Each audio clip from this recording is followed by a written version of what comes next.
Amis cyclistes, bien le bonjour. Pas moche t'as vu là, hein. J'attendais un plan sympa pour vous accueillir. Bon, il y a le bruit des travaux et de la circulation automobile à gauche, mais la vue n'est pas si mal. Alors vous l'avez vu dans le titre de cette vidéo, aujourd'hui vidéo matériel. Et oui, ça n'est pas ce que je préfère. Et oui, que voulez-vous, l'hiver, c'est l'hiver que je fais les vidéos matos, parce que les jours raccourcissent, les températures baissent. L'hiver c'est problématique pour faire des grandes sorties de 8-10 heures de selle. Ce que je veux dire, c'est que l'été, et d'ailleurs je vous ai habitué, hein, ça fait déjà 2 étés que vous passez avec moi sur la chaîne, et l'été on fait les grandes sorties, les grands itinéraires, je filme du paysage, je filme du beau gravel, et en revanche justement l'été on ne parle pas matériel. Je l'ai déjà dit sur cette chaîne, les vidéos matos c'est pas mon truc, hein. Moi je ne suis pas testeur de matériel, ça ne m'intéresse pas. Moi je veux filmer du vélo, du roulage, discuter avec vous mais en roulant tout le temps. Ah, je vous filme rarement du bitume, mais regardez là. Mis à part le chantier, la grue là-bas, l'autre grue là-bas, la pelleuse. Si on fait abstraction de tout ça, c'est plutôt pas mal la vue ici, hein. Moi je trouve ça chouette. Ouais, je vais couper parce que là franchement c'est moche, hein. Encore un immeuble, deux immeubles de résidence. J'ai décidé de répondre à vos questions concernant mon avis sur mes roues Primal A30 Pro, les roues alu pour le gravel que j'ai maintenant depuis attendez que je dis pas de bêtises, plus d'1 an, ouais largement 1 an et demi je pense, ouais 1 an et demi. Alors vous posez souvent la question parce que beaucoup sont étonnés que je ne roule pas avec des roues carbone, des roues haut de gamme. Eh bien pas pour l'instant. Il s'avère qu'à l'achat de ce vélo, j'ai fait le choix de ces roues alu haut de gamme, j'ai envie de dire. Ce ne sont pas les entrées de gamme en alu. En alu là on est sur quelque chose de très bonne facture. Pour un prix contenu, on en reparlera. Et non, pour le moment pas de roue carbone. Je dis pour le moment parce que je ne dis pas non. Peut-être que durant l'année je vais y passer. Oh là là. En tout cas ce que je n'ai pas passé, c'est l'énorme racine qu'il y avait là. Je sais pas si vous avez vu, j'ai fait de la patinette pour la passer et c'était bien compliqué. Donc mes informations vont peut-être dans le désordre, très décousues. C'est pas grave, c'est comme ça que vous aimez mon style. Mon style il est simple, ça n'est pas un discours commercial, ça n'est pas un discours scripté, un truc léché à la virgule près. Non, vous le savez, moi, avec moi, on discute entre amis, autour, comme si on était autour d'un verre à une table. On discute tranquille. Ah c'est bon, j'ai réussi. Les alus, les Primal A30 Pro sortent au tarif de 790 €. On est sous les 800 €. C'est pour ça que je dis que c'est des roues alu assez haut de gamme, parce que des roues alu bas de gamme, entrée de gamme, vous pouvez en trouver à 300 balles. Ouais non, j'exagère peut-être. 400 balles, on va dire. Les Primal eux-mêmes ont une roue un peu plus entrée de gamme, la A30R. Alors ce qui distingue les deux, j'ai bien regardé la fiche technique, parce que je le répète, je ne bosse pas chez eux, je ne suis pas commercial, donc je suis pas au fait de tous les produits. Et de ce que j'ai lu, c'est le même cerclage, c'est la même jante, c'est les rayons qui diffèrent, et surtout c'est le moyeu qui diffère. Donc la différence c'est le moyeu. Moi ici sur les pros j'ai un moyeu beaucoup plus qualitatif, plus résistant, un peu plus de haut de gamme, on va dire. Et c'est celui-ci que j'ai choisi. Pourquoi? Eh bien, parce que je savais que j'allais leur en mettre plein la tête. Et je voulais quelque chose, non pas spécialement de robuste, mais avant tout de fiable. C'est ça qui m'intéresse, quelque chose de fiable. En toute honnêteté, je pense pas gonfler les chiffres en disant que j'ai roulé ces roues au moins 4000 km. C'est sûr. Je vous donne la fourchette basse là de mon estimation. Donc vous voyez, 4000 bornes, je ne fais pas partie de ceux qui vont exprimer un avis après 5 sorties. Wow. Ah, c'est vraiment trempé là. Quand il y a un tapis de feuilles énorme, vous ne voyez pas où vous posez les roues. Et lorsqu'il n'y a pas de feuilles, là vous voyez où vous posez les roues, c'est-à-dire dans une boue terrible.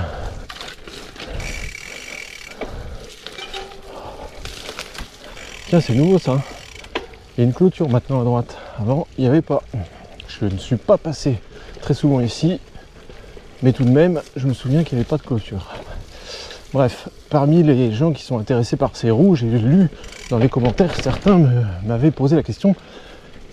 Les jantes sont en 19 mm d'interne, de largeur interne. Et ça peut effrayer. Certains m'ont dit, ça fait pas beaucoup quand même. Lorsque la concurrence est plutôt à minima à 20 mm en largeur interne. Et bien souvent 22, 23, voire 25. Alors c'est vrai que 19 mm c'est pas commun pour faire du gravel en largeur interne. Mais je vais pas essayer de jouer les ingénieurs avec vous, je ne le suis pas, et je vais pas non plus vous baratiner avec un discours marketing, non plus, ça n'est pas moi. Moi je vais être beaucoup plus simple que ça, je vais vous dire, bah écoutez, regardez la chaîne, ça fait 1 an et demi que je roule avec, dans toutes sortes de conditions, vous l'avez vu, et franchement ça ne m'a pas empêché de rien faire en fait. Encore dernièrement, ces roues je les avais sur la course du rock gravel à Fréjus. Bon là je vais pas pouvoir éviter la boue, super. Hop. Elles sont allées dans la neige, elles ont connu la caillasse, je les ai matraquées dans des pierres, dans des pierriers, dans des grandes sorties de montagne, des sorties de plus de 10 heures. Franchement, je ne les ai pas épargnés. Alors je cherche un peu mes mots parce que je cherche surtout le chemin parce que je connais pas trop ici. Alors vous le verrez lorsque je vous ferai un plan à l'arrêt, mais j'ai remonté les pneus neige. Qu'est-ce que je raconte? Les pneus hiver. J'ai remonté les pneus hiver. Certains d'entre vous l'avaient remarqué sur la dernière photo que j'ai postée sur YouTube dans l'onglet communauté.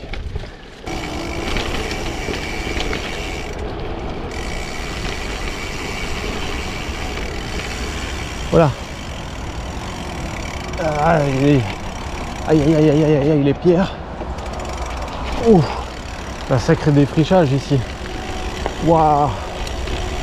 Ah oui, c'est spécial. Alors ok, c'est en train de... Ouais, vous voyez, ils ont refait la pelouse.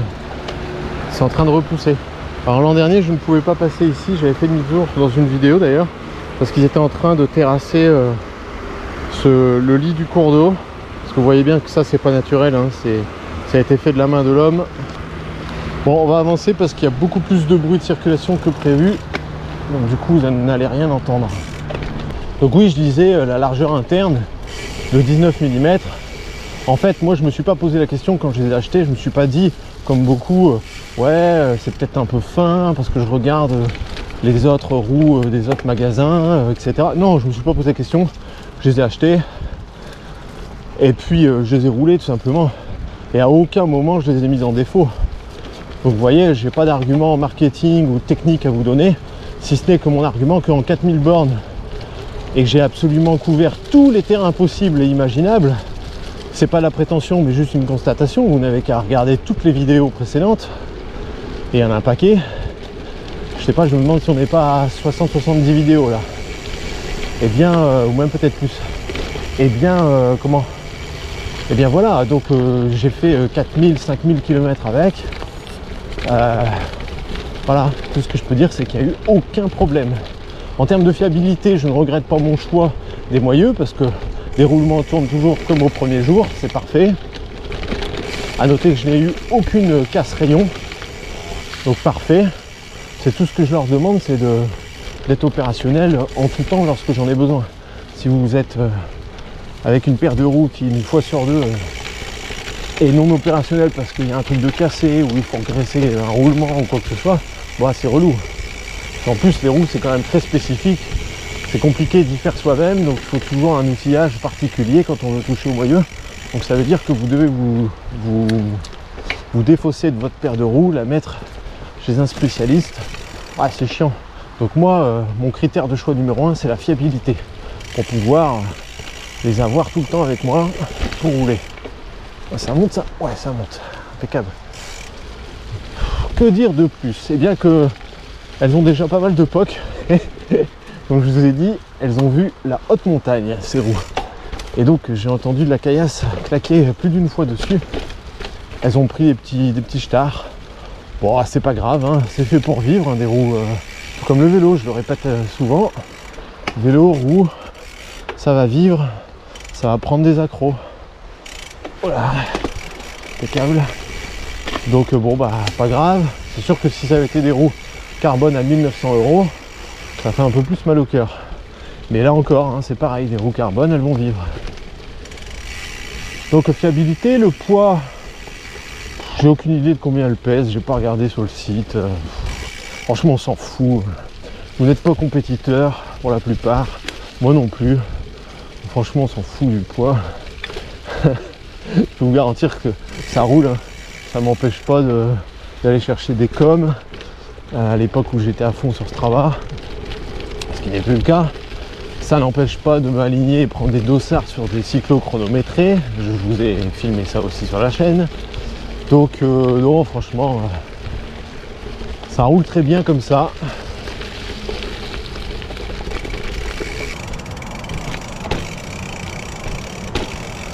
Hop, un petit peu d'escalier. Bon, c'est pas vraiment des escaliers.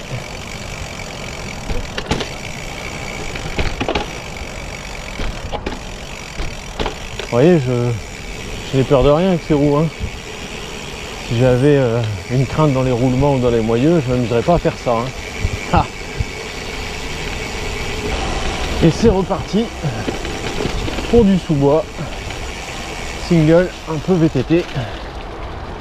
Je peux vous garantir qu'il était temps que je passe les pneus hiver parce que les tuffeaux, souvenez-vous, je vous ai fait une présentation.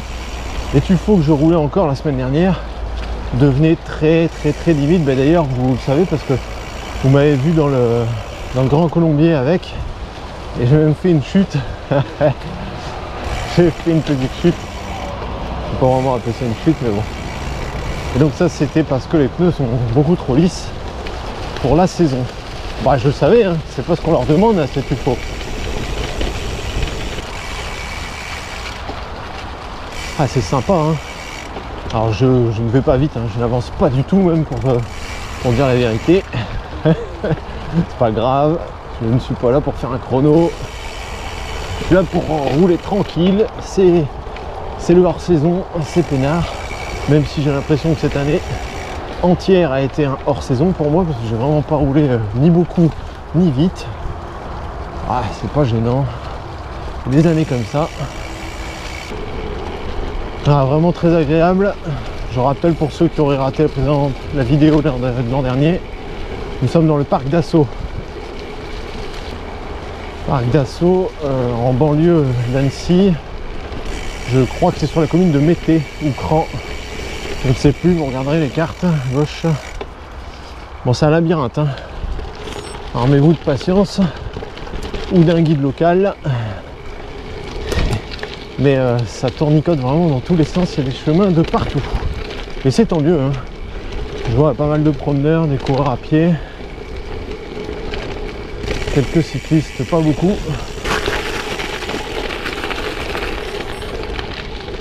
cas, je n'ai pas vu, je n'ai vu aucun panneau interdisant l'accès aux cyclistes en tout cas.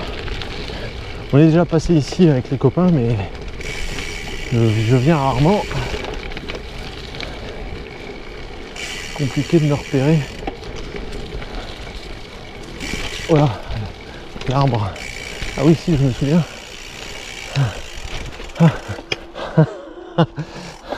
Je l'ai raté. J'ai pris la mauvaise trace et du coup, j'ai atterri à l'endroit où c'est le plus abrupt. Il y a une énorme marche. Donc c'est pas grave, demi-tour et je le refais en prenant où il faut, c'est-à-dire à droite. Voilà, là ça passe. Sinon, ça passait aussi, mais ça passait au-dessus, par-dessus le vélo. Ça aurait été moyen. Vous me connaissez, je ne vous cache rien. Oh là là, oh là là là là, c'était la boucherie là.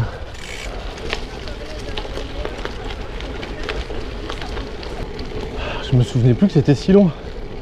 Je ne m'en plains pas, c'est sympa comme tout. Surtout qu'on est à 2 rues du centre-ville. C'est improbable de pouvoir rouler comme ça ici sans sortir de l'agglomération. C'est top.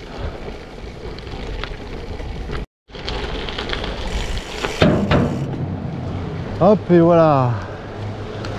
Je sais pas si je vais réussir à filmer. Sympa. Bon, on va faire un petit retour en ville là. Hop, encore une petite marche. Et là maintenant, si je charbonne un petit peu, eh bien, je vais aller plus vite que les voitures qui sont sur la voie rapide de gauche. Je n'ai pas parlé du comportement de ces roues car vous le savez, ce vocabulaire journalistique m'est assez inconnu et improbable. Ces roues sont joueuses, enfin vous voyez, pour moi ça m'évoque rien. Tout ce que je peux dire c'est que mieux vaut rouler des roues alu à 700 € avec un bon pneu et surtout une bonne pression pour vous, plutôt que rouler des roues à 3 fois le prix ou des roues à 1800 €, 1900 € même, en carbone, avec des mauvais pneus et une mauvaise pression. Pour de vrai, ce que je veux dire par là, retenez que un mauvais pneu et une mauvaise pression de pneu qui n'est pas adapté à vous, à votre gabarit, à votre pratique, ça peut vous ruiner n'importe quel comportement de roue, même les roues les plus haut de gamme.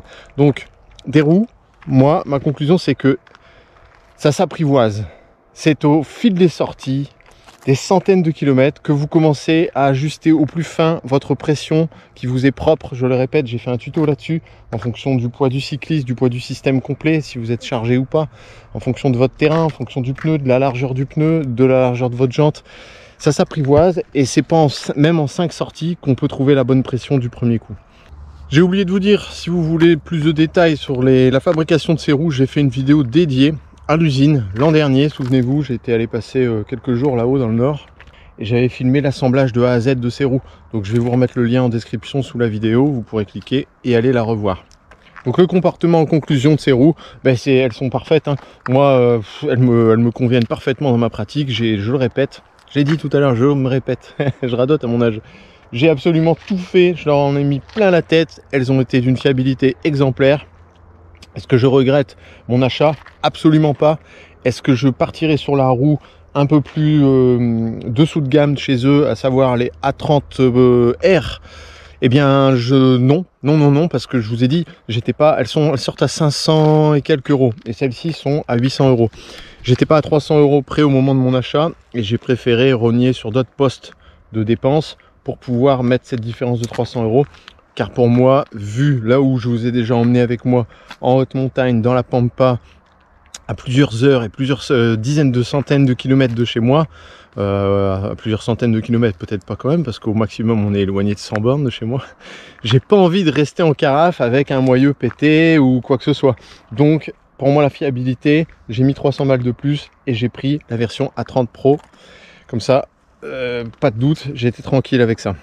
Je ne manquerai pas de vous tenir au courant le jour où j'en ferai une révision Parce que j'imagine, je me suis pas renseigné là-dessus, mais j'imagine comme tout que ça doit se réviser des roues. Donc peut-être qu'il faudra que je fasse, j'en sais rien en fait, des roulements ou je sais pas trop. si d'aventure ça va présenter un signe de fatigue. Mais bon, pour le moment, nul besoin de ça. Elles sont livrées avec le fond de jante déjà posé et avec les valves. Donc je n'ai eu aucun mal à monter les tubeless. J'en avais fait une vidéo aussi. Décidément, j'ai fait beaucoup de vidéos sur cette chaîne, hein, à raison d'une vidéo par semaine depuis presque 2 ans maintenant. En effet, ça fait un paquet de vidéos. Voilà ce qu'on pouvait en dire. Vous voyez en même temps, attendez, je vous fais de l'ombre. Je vous remontre les pneus qui ont déjà une saison. Et ben ils sont top hein, pour une saison d'hiver. Et ça me laisse pas mal de dégagement. Hein. Regardez. Je sais pas si vous voyez en même temps, bon la caméra déforme beaucoup, mais vous voyez la forme du pneu, un pneu de 38, ce que ça donne sur une jante en 19 mm. Dieu sait qu'elles vont encore en voir hein, cette année. L'été prochain, je vais encore une fois faire du sale avec. Je vous renvoie aux vidéos, je vous ai pas filmé de grosses caillasses parce que c'est compliqué de filmer ça, des franchissements et de la pierre quand on est seul. Et pour voir ce que je leur ai mis, bah, c'est simple, hein. Vous piochez, vous prenez n'importe quelle vidéo, à chaque fois je faisais de l'engager avec. Donc il n'y a pas d'embrouille là-dessus, elles en ont vu de toutes les couleurs. Peut-être un point de vue à faire là à la caméra. Est-ce que vous y voyez là au soleil? Pas mal non? C'est la montagne. Annecy, moi j'y vois le lac, vous le verrez pas, il est là derrière, pile tout droit là, devant nous. Semneux monte à droite. Et là, le Verrier, Mont Verrier, la montagne du Mont Verrier. Là aussi j'ai fait déjà 2-3 vidéos dessus. Notamment une vidéo épique de la neige où nous passons, vous et moi, l'après-midi à monter à pied dans la glace. Je m'en souviens très bien de celle-ci. Jamais sur 70 vidéos, je vous ai dit achetez-le. Je vous rends compte de mon expérience. Je vous dis le temps, la durée, le nombre de kilomètres que j'ai fait avec tel matériel. Et je vous dis ce que j'en pense après mon utilisation. Après, vous en faites ce que vous voulez. Mais à aucun moment, je dis allez-y, achetez. Achetez. Non. Déjà, je prononce jamais ce mot-là. Je n'ai rien à vous vendre, moi. Je suis juste un utilisateur lambda comme vous. Donc voilà, en conclusion, ce que je pouvais dire sur ces roues. Si j'ai oublié quelque chose, vous commentez, hein, comme d'hab. Bah dis donc, cette côte n'avait pas l'air pour vous à la caméra, mais je vous garantis que ça montait. Et il est temps de terminer cette vidéo. Je vous dis à la semaine prochaine, abonnez-vous, commentez. Allez, moi je continue dans la pénombre. Allez, ciao!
Oh purée, les freins chauffent. Oh. Ah ouais. Oh, c'est dangereux. Ah ouais, ça chauffe beaucoup trop là. Ah c'est beau là.